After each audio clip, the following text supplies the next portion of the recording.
Halo, selamat datang di Planet Newsroom Indo, tempat di mana kami menghadirkan berita-berita dunia dengan sudut pandang yang tajam dan mendalam. Hari ini, kita akan membahas tuntutan baru dari Hamas yang berpotensi mengguncang politik Palestina dan memperkeruh negosiasi dengan Israel.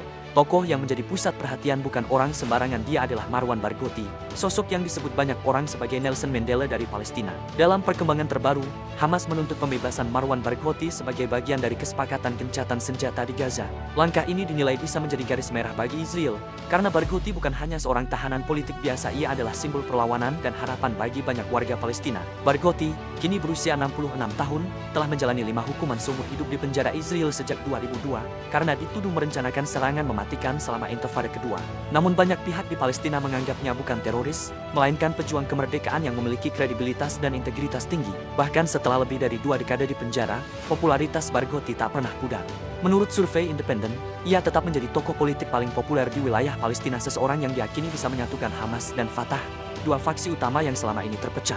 Khalil Shikaki, Direktur Pusat Penelitian Kebijakan dan Survei Palestina, menyebut Barghouti sebagai satu-satunya tokoh yang bisa memenangkan pemilu dengan dukungan luas, hingga 60% suara rakyat Palestina, mengembalikan kepercayaan publik terhadap pemerintahan Palestina yang kini dianggap korup dan lemah, menjadi jembatan antara kelompok nasionalis dan Islamis, menciptakan pemerintahan yang benar-benar bersatu. Namun di sisi lain, Israel melihat Barghouti sebagai ancaman besar.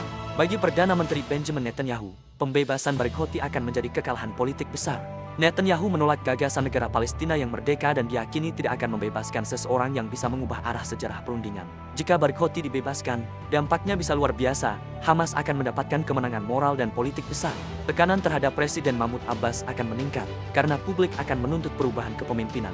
Dan yang paling penting, dinamika kekuasaan di Palestina bisa berubah total, membuka babak baru antara diplomasi dan perlawanan. Namun, sampai saat ini, Israel tetap bersikeras tidak akan ada pembebasan simbol nasional Palestina seperti Barghouti, bahkan dalam pertukaran tahanan apapun. Sementara itu, keluarga Barghouti melaporkan bahwa ia kini ditempatkan di sel isolasi dan kondisinya menurun drastis. Sebuah video yang sempat beredar memperlihatkan Barghouti tampak lemah dan tidak sehat, menimbulkan kekhawatiran di kalangan pendukungnya. Dengan tuntutan Hamas yang kini menjadikan Barghouti sebagai syarat utama kesepakatan, dunia menanti apakah Israel akan mempertahankan pendiriannya atau akankah tekanan diplomatik memaksa kompromi yang bisa mengubah masa depan Palestina. Tuntutan pembebasan Marwan Barghouti menempatkan konflik Gaza pada persimpangan baru antara politik, simbolisme, dan harapan rakyat Palestina. Apakah dunia akan melihat kebangkitan pemimpin baru dari balik jeruji, atau justru lahir babak konfrontasi baru antara Hamas dan Israel?